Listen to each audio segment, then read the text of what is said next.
जंगबंदी के लिए बेचैन नेतन्याहू को हमास ने फिर लताड़ा है।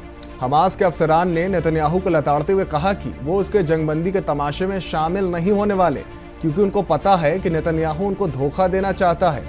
दरअसल बीते दिनों अमेरिका, कतर और मिस्र ने हमास को डील के लिए मनाने की कोशिश की थी, जिसे उसने सिरे से खारिज कर दिया था।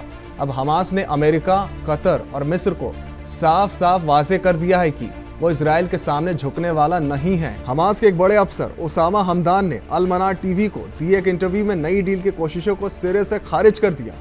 उन्होंने जोर दिया कि जब तक हमास की मांगों को डील में शामिल नहीं किया जाता, तब तक कोई बातचीत नहीं होगी।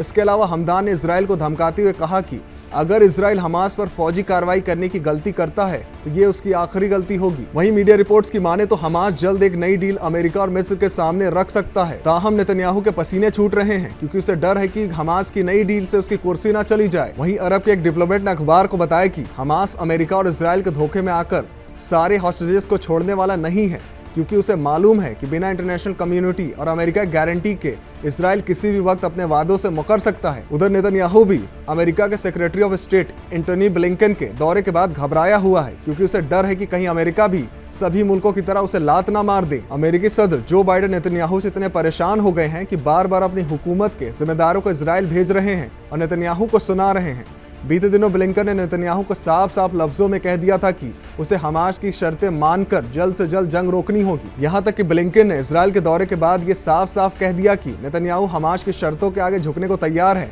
क्योंकि वो फौरी जंगबंदी चाहता है। वहीं अपने दौरे के वक्त ब्लिंकन ने नेतन्याहू को रफा में किसी भी फौजी कार्रवाई को लेकर चौकन्ना भी किया था।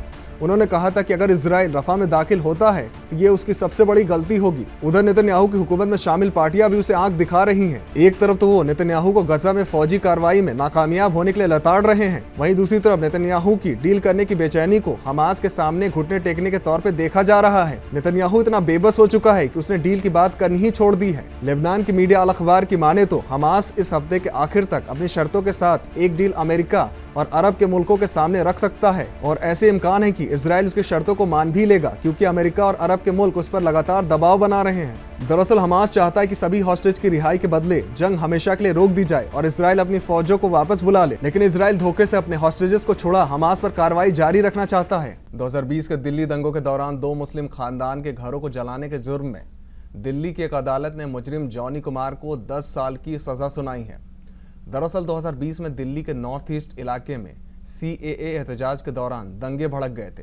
इन दंगों में जानो माल का बड़ा नुकसान हुआ था। अदालत ने मुजरिम को सजा सुनाते हुए कहा कि उसने न सिर्फ 2 मकान फूके, बल्कि बिरादरियों के बीच तशद्दुद और नफरत फैलाने की भी कोशिश की। अदालत ने मुजरिम को IPC के दफा 148 और 436 के तहत कई मामलों में शामिल पाया। दलीलों में कहा गया कि मुजरिम जॉनी कुमार उस भीड़ का हिस्सा था जिसने 25 फरवरी 2020 को दंगों के दौरान खजूरी खास इलाके में 2 घरों को आग लगा दी थी। वहीं मुतासरीन के वकील नरेश कुमार ने मुजरिम के लिए ज़्यादा से ज़्यादा सज़ा की मांग करते हुए कहा कि बिरादरी के तौर पर हमें लोगों की हिफाजत करना चाहिए। कोर्ट ने सज़ा का ऐलान करते हुए कहा कि इस मामले में मुजरिम ने जो गुनाह किए उसका असर सिर्फ मुतासरीन तक महदूद नहीं है, बल्कि उसके जुर्मों का असर बिरादरी के ताने बाने पर पड़ा, जिससे लोगों में डर और नफरत पैदा हुई। अमेरिका में पुलिस की सख्ती के बावजूद फ़लस्तीन के हक में तलबा लगातार एहतजाज कर रहे हैं। अमेरिकी मीडिया हाउस न्यूयॉर्क टाइम्स के मुताबिक अब तक 30 से ज़्यादा यूनिवर्सिटियों के 1300 तलबा गिरफ्तार हो चुके हैं। बुध को यूनिवर्सिटी ऑफ कैलिफोर्निया ने अपने तलबा को हुक्म दिया कि या तो वह एहतजाज बंद करे या कैंपस छोड़ दे, नहीं तो उनको गिरफ्तार कर लिया जाएगा। ताहम तलबा चश्मे, मास्क और हेलमेट पहनकर अपनी जगहों पर डटे हैं। पुलिस की गाड़ियों और बैरिकेडिंग ने यूनिवर्सिटी कैंपस को घेरा हुआ है। आसमान में पुलिस के हेलीकॉप्टर गश्त कर रहे हैं। देर रात एहतजाजियों और पुलिस के बीच झड़प भी हुई, जिसके बाद कई तलबा गिरफ्तार हुए। कतर की एक मीडिया हाउस के मुताबिक बुध की देर रात को यूनिवर्सिटी ऑफ कैलिफोर्निया के कैंपस में फ़लस्तीनी तलबा का एक गुट इजरायली तलबा के गुट के साथ भिड़ गया। रिपोर्ट्स के मुताबिक इजराइल का साथ देने वाले तलबा लोहे के रॉड और पेपर स्प्रे लेकर उस इलाके में आ गए जहां फ़लस्तीन के हक में एहतजाज हो रहा था, जिसके बाद उन्होंने फ़लस्तीन का साथ दे रहे तलबा पर हमला किया। वहीं एक तलबा ने बताया कि पुलिस चुपचाप खड़ी झड़प देखती रही और उन्होंने कुछ नहीं किया। मुस्लिम रिजर्वेशन के इर्द गिर्द चल रही सियासत रुकने का नाम नहीं ले रही। अब तेलुगु देशम पार्टी के सरबराह चंद्रबाबू नायडू ने भी मुस्लिमों को आंध्र प्रदेश में रिजर्वेशन देने की बात फिर दोहराई। उन्होंने कहा कि अगर उनकी हुकूमत आती है तो वो ना सिर्फ मुस्लिमों को रिजर्वेशन देंगे, बल्कि हर मस्जिद को हर महीने 5,000 रुपए की रकम भी दी जाएगी। दरअसल टीडीपी के सरबराह चंद्रबाबू नायडू ने गुंटूर में एक जलसे से खिताब करते हुए ये वादे किए इसके अलावा उन्होंने कहा कि सभी शहरों में ईदगाह और कब्रिस्तान के लिए जगह दी जाएगी। साथ ही हर साल हज में जाने वालों को 1 लाख की माली मदद भी मुहैया करवाई जाएगी। उन्होंने इसके साथ मस्जिदों के इमाम को 10,000 और मुअज्जिन को 5,000 रुपए हर महीने देने का वादा भी किया। बता दें, आंध्र प्रदेश में तकरीबन 10% मुस्लिम आबादी है, जिसको एक बड़ा वोट बैंक समझा जाता है। आंध्र प्रदेश असेंबली के लिए 13 मई को वोट डाले जाएंगे। इस बार टीडीपी, बीजेपी और जनसेना एक साथ इत्तेहाद बना इंतखाबी मैदान में है। मुंबई के एक स्कूल के प्रिंसिपल को फिलिस्तीन के हक में पोस्ट करना भारी पड़ गया। दरअसल विद्या विहार इलाके में सुमैया स्कूल के प्रिंसिपल को हमास इजराइल जंग से जुड़े पोस्ट को लाइक और कमेंट करने को लेकर अब इस्तीफा मांगा गया है। बता दें, मुंबई के सुमैया स्कूल के प्रिंसिपल को स्कूल मैनेजमेंट ने इस्तीफा देने के लिए कहा है। प्रिंसिपल का नाम परवीन शेख है। ये इस्तीफा हमास इजराइल जंग के मुद्दे पर उनके प्लेटफॉर्म एक्स पर लाइक और कमेंट को लेकर मांगा गया है। ताहम परवीन ने इस्तीफा देने से मना कर दिया। उनका कहना है कि मैंने तंजीम को अपना 100% दिया है। परवीन सुमैया स्कूल से 12 साल से जुड़ी हैं, जबकि पिछले 7 साल से वो स्कूल के प्रिंसिपल हैं। इस पोस्ट से जुड़े मामले को लेकर स्कूल मैनेजमेंट ने परवीन को मीटिंग के लिए भी बुलाया था। परवीन का कहना है कि मैं आज़ाद भारत में रहती हूँ, मुझे मेरे मुल्क के आइन में अपनी बात कहने की आज़ादी मिलती है, इसलिए मैं इस्तीफा नहीं दूंगी। उन्होंने आगे कहा कि मैंने हमेशा स्कूल को अपना 100% दिया। स्कूल मैनेजमेंट ने भी हमेशा मेरा साथ दिया है, लेकिन मैं सिर्फ सोशल मीडिया पोस्ट के लिए इस्तीफा नहीं दूंगी। ये मेरा जाती मामला है। लोकसभा इंतखाबात के मद्देनजर वजीर आजम नरेंद्र मोदी 2 दिन के गुजरात दौरे पर है, जिसके चलते आज पीएम ने आनंद में एक जलसे से खिताब किया। इस दौरान पीएम ने पड़ोसी मुल्क पाकिस्तान का जिक्र करते हुए कांग्रेस पर जमकर निशाना साधा। उन्होंने कहा कि जितने साल हमारे मुल्क में कांग्रेस की हुकूमत रही, बहुत हवा हुआ पाकिस्तान के नाम पर, लेकिन अब पाकिस्तान के दहशतगर्दों का टायर पंचर हो चुका है। और क्या कुछ कहा उन्होंने, सुनवाते हैं आपको। साथियों, जितने साल हमारे देश में कांग्रेस सरकार रही, एक बड़ा हौवा था आए दिन, जब भी हो पाकिस्तान, जब भी हो पाकिस्तान, जब भी हो पाकिस्तान। आज देखिए, ये पाकिस्तान के आतंक का टायर पंक्चर हो गया है।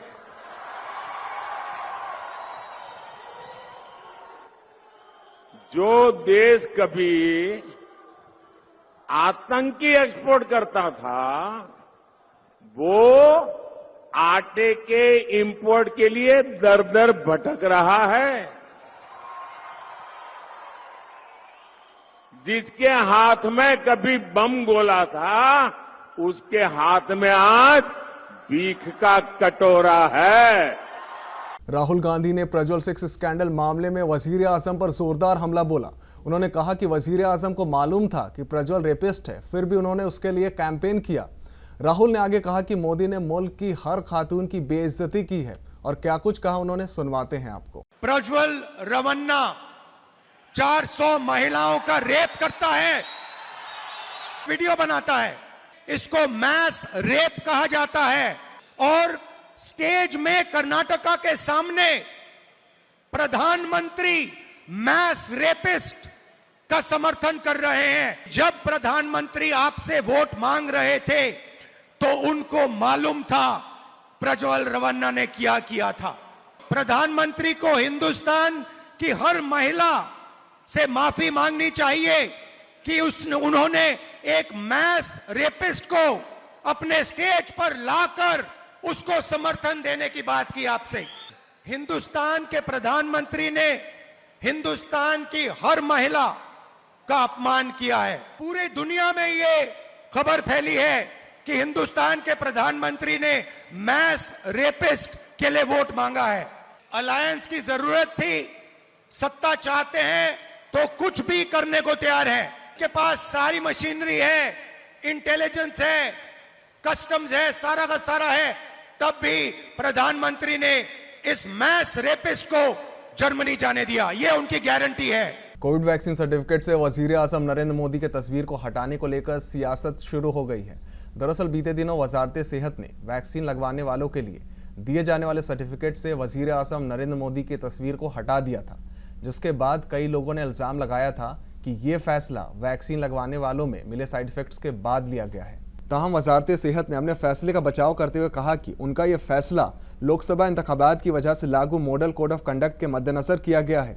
दरअसल इस मामले का खुलासा उस वक्त हुआ जब सोशल मीडिया प्लेटफॉर्म एक्स में एक यूजर ने कोविड सर्टिफिकेट से वजीर आजम की तस्वीर गायब होने की बात कही, जिसके बाद लोगों ने वैक्सीन के सर्टिफिकेट डाउनलोड करने शुरू कर दिए और तस्वीर ना होने को लेकर एक्स पर पोस्ट करना भी शुरू कर दिया। बता दें ये पहली बार नहीं है जब ऐसा हुआ है। 2022 में उत्तर प्रदेश, गोवा, उत्तराखंड, पंजाब और मणिपुर असेंबली इंतखाबात के दौरान भी वजीर आजम की तस्वीर को हटा दिया गया था। उधर कांग्रेस पार्टी भी इस मामले में कूद पड़ी। कांग्रेस के कुछ लोगों ने मोदी हुकूमत पर इल्जाम लगाया कि उन्होंने वर्ल्ड हेल्थ ऑर्गेनाइजेशन के गाइडलाइन को नहीं माना, जिसके वजह से लोगों की जान गई। इसके अलावा कांग्रेस ने मरने वालों के लिए मुआवजे की भी मांग की। कोरोना की कोविशील्ड वैक्सीन के साइड इफेक्ट्स की मालूमात जब से सामने आई है तभी से लोगों के मन में डर बैठ गया है। कई लोग तो सोशल मीडिया पर अपना गुस्सा जाहिर कर रहे हैं। अब भारत में भी इसका असर दिखने लगा है।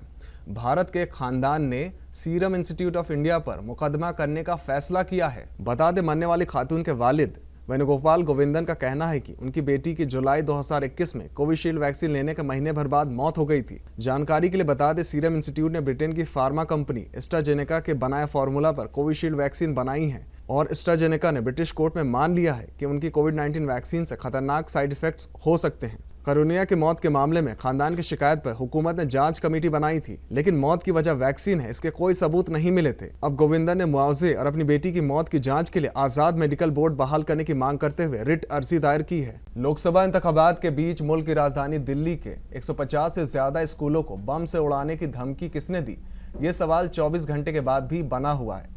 पुलिस और एजेंसियां भले ही इसे फर्जी बता रही हों, लेकिन कई बड़े सवालों के जवाब अभी तक नहीं मिल पाए हैं। दरअसल बुध की सुबह 5 से 6 बजे के बीच दिल्ली एनसीआर के 150 से ज्यादा स्कूलों में ईमेल आया, जिसमें लिखा था कि इन स्कूलों में भारी तादाद में बारूद मौजूद है और ये सारे स्कूल धमाकों में जलाकर राख कर दिए जाएंगे। अभी तक इस पूरे डरा देने वाले मामले में कुछ साफ नहीं हुआ था, लेकिन अब एजेंसियों ने कुछ चौंकाने वाले खुलासे किए। जांच एजेंसियों का कहना है कि ईमेल के जरिए धमकी भेजने के लिए डार्क वेब का इस्तेमाल किया गया। इनक्रिप्टेड कंटेंट और ISIS का मॉड्यूल भी निकलकर सामने आया है। वजारत दाखिला ने एक बयान जारी किया और बताया कि यह धमकी सिर्फ एक अफवाह थी और किसी भी तलबा या उनके घर वालों को घबराने की जरूरत नहीं है। दिल्ली के LG विनय सक्सेना ने दिल्ली विमेन कमीशन के मुलाजमीन पर बड़ी कार्रवाई की।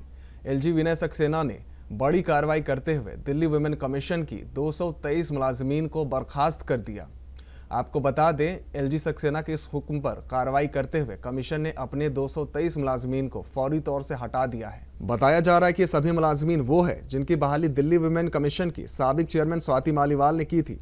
इल्जाम है कि स्वाति ने कमीशन के उसूलों के खिलाफ जाकर इन खवातीन की बहाली की थी। आपको बता दें, हुक्म में दिल्ली विमेन कमीशन के एक्ट का हवाला दिया गया है। इसमें कहा गया है कि कमीशन में सिर्फ 40 पोस्ट ही भरे जा सकते हैं और DWC को कॉन्ट्रैक्ट पर मुलाजिम रखने का हक नहीं है। दिल्ली विमेन कमीशन की एडिशनल डायरेक्टर की तरफ से जारी हुक्म में यह भी कहा गया है कि नई बहाली से पहले जरूरी ओहदों पर कोई तवज्जो नहीं दिया गया था और न ही इजाफी माली बोझ कम करने की इजाजत ली गई थी। बता दें, ये कार्रवाई 2017 में उस वक्त के LG को सौंपी गई जांच रिपोर्ट के बुनियाद पर की गई है और DWC के मुलाजमीन को हटाने का हुक्म ऐसे वक्त में आया है जब लोकसभा इलेक्शन चल रहे हैं। ऐसे में दिल्ली की सियासत फिर से गर्मा सकती है। आज सुप्रीम कोर्ट में वेस्ट बंगाल हुकूमत की तरफ से सूबे की परमिशन के बिना CBI की कार्रवाई को लेकर दायर दरख्वास्त पर सुनवाई हुई, जिस दौरान कोर्ट में मरकजी हुकूमत ने अपना फरीक रखते हुए सुप्रीम कोर्ट से कहा कि CBI पर मरकज का कोई कंट्रोल नहीं है। वेस्ट बंगाल हुकूमत ने बीते दिनों रियासती हुकूमत की इजाजत के बगैर कई मामलों में जांच CBI के हाथ दिए जाने को लेकर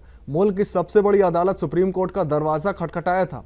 बंगाल हुकूमत ने आइन के आर्टिकल 131 के तहत मरकज के खिलाफ सुप्रीम कोर्ट में मामला दायर किया। वहीं बंगाल हुकूमत की इस दरख्वास्त पर आज जस्टिस BR गवई और जस्टिस संदीप मेहता की बेंच के सामने मरकजी हुकूमत की तरफ से पेश हुए सॉलिसिटर जनरल तुषार मेहता ने अपना फरीक रखते हुए कोर्ट को बताया कि आइन का आर्टिकल 131 आइन के दायरे अख्तियार में से एक है और इसके दफात का गलत इस्तेमाल नहीं किया जा सकता। मेहता ने कहा कि रियासती हुकूमत के मुकदमे में जिस मामले के बारे में बताया गया है वो भारत हुकूमत में दायर नहीं किया गया है। मरकजी हुकूमत ने मामला दर्ज नहीं किया था बल्कि CBI ने किया था और CBI भारत की हुकूमत के कंट्रोल में नहीं है। आपको बताते चले 16 नवंबर 2018 को बंगाल हुकूमत ने CBI को रियासत में जांच की मंजूरी वापस ले ली थी, जिसके तहत CBI बंगाल में छापेमारी या जांच नहीं कर सकती। प्रज्वल सेक्स स्कैंडल मामले में SIT ने लुकआउट नोटिस जारी किया है। ये नोटिस प्रज्वल की उस अपील के बाद आया जिसमें उसने SIT के सामने हाजिर होने के लिए वक्त मांगा था। वहीं इस मामले को लेकर कर्नाटक के वजीर दाखिला ने कहा कि इस तरह के मामलों में वक्त देने का कोई प्रोविजन नहीं है। और अगर प्रज्वल 24 घंटे में पूछताछ के लिए हाजिर नहीं होते तो उनकी गिरफ्तारी पक्की है। बता दें, प्रज्वल ने 1 मई को एक्स पर एक पोस्ट में लिखा था कि मैं जांच में शामिल होने के लिए बेंगलुरु में नहीं हूं, इसलिए मैंने अपने वकील के जरिए सीआईडी बेंगलुरु को बता दिया है और उम्मीद है कि सच्चाई जल्द ही सबके सामने आएगी। दरअसल साबिक वजीर आजम देवगौड़ा के पोते के हजारों गंदे वीडियो वायरल हो गए थे, जिसके बाद उस पर मुकदमा दर्ज किया गया था। रेवन्ना पर इल्जाम है कि उसने खवातीन के साथ गंदे काम किए और उनको अपने कैमरे में रिकॉर्ड भी किया। इस मामले का खुलासा तब हुआ जब रेवन्ना पर 28 अप्रैल को उनकी पुरानी नौकरानी ने रेप और खानदान को तंग करने को लेकर पुलिस में शिकायत दर्ज कराई। इस शिकायत के बाद कुछ वीडियो भी सामने आए जिसमें प्रज्वल के मौजूद होने का दावा है। सोशल मीडिया में वजीर आजम नरेंद्र मोदी की नकल कर मशहूर हुए कॉमेडियन श्याम रंगीला अब पीएम मोदी के खिलाफ ही इंतखाबी मैदान में उतरने वाले हैं और इसकी जानकारी उन्होंने खुद अपनी सोशल मीडिया अकाउंट से दी। आपको बता दें, श्याम रंगीला ने सोशल मीडिया हैंडल एक्स पर एक वीडियो पोस्ट करके कहा, मैं कॉमेडियन श्याम रंगीला आपके साथ आपके मन की बात करने आया हूं। आप सभी के मन में एक सवाल है कि क्या श्याम रंगीला वाराणसी से इंतखाब लड़ने की तैयारी में है? क्या ये एक मजाक है? मैं आपको बता दूं, ये कोई मजाक नहीं है। मैं पीएम मोदी के खिलाफ वाराणसी से इंतखाब लड़ रहा हूँ। दोस्तों, प्यारे देशवासियों, नमस्कार। मैं श्याम रंगीला कॉमेडियन हूं और आज आपसे मन की बात करने आया हूं। आप सबके मन में सवाल है कि जो हम न्यूज़ में सुन रहे हैं, क्या श्याम रंगीला ये सत्य बोल रहा है? कहीं मजाक तो नहीं है? कॉमेडियन है तो मजाक कर रहा होगा। लेकिन दोस्तों, ये मजाक नहीं है। मैं वाराणसी से चुनाव लड़ रहा हूं और मोदी जी के सामने लड़ रहा हूं। दोस्तों, आप सोच रहे होंगे कि यार इसकी क्या ज़रूरत पड़ी, श्याम रंगीला वहाँ क्यों चुनाव लड़ रहा है? मोदी जी हैं, वो तो प्रधानमंत्री हैं। तो दोस्तों, भारत का लोकतंत्र जो है उसमें कोई भी चुनाव लड़ सकता है और मैं जो चुनाव लड़ रहा हूँ उसका भी एक कारण है। और वो कारण जैसे हमने देखा है पिछले दिनों सूरत में जो हुआ, चंडीगढ़ में जो हुआ, इंदौर में जो हो रहा है, तो मुझे लग रहा है कि कहीं ना कहीं वहाँ ऐसा नहीं हो जाए कि कोई है ही नहीं कैंडिडेट, लोग वोट किसको देंगे? अगर एक व्यक्ति भी किसी के विरोध में वोट देना चाहता है तो उसको अधिकार है वोट देने का। ईवीएम पे नाम तो हो किसी का। आपको बताते चले, श्याम रंगीला राजस्थान के श्रीगंगानगर के रहने वाले हैं और वो अक्सर सोशल मीडिया पर पीएम मोदी के नकल भी करते देखे जाते हैं। वहीं अब देखना होगा कि अचानक कॉमेडी से सियासत में एंट्री लेने के इस फैसले का नतीजा क्या निकल कर आता है और अपनी कॉमेडी की तरह ही वाराणसी के आवाम का दिल जीत पाते हैं या नहीं। ताहम वाराणसी पीएम मोदी का गढ़ माना जाता है, इसलिए यहाँ सिलेक्शन श्याम रंगीला के लिए एक बड़ा चैलेंज होगा। नाज़रीन, मुल्क की बात में आज के लिए इतना ही। मुझे दीजिए इजाजत। आदाब।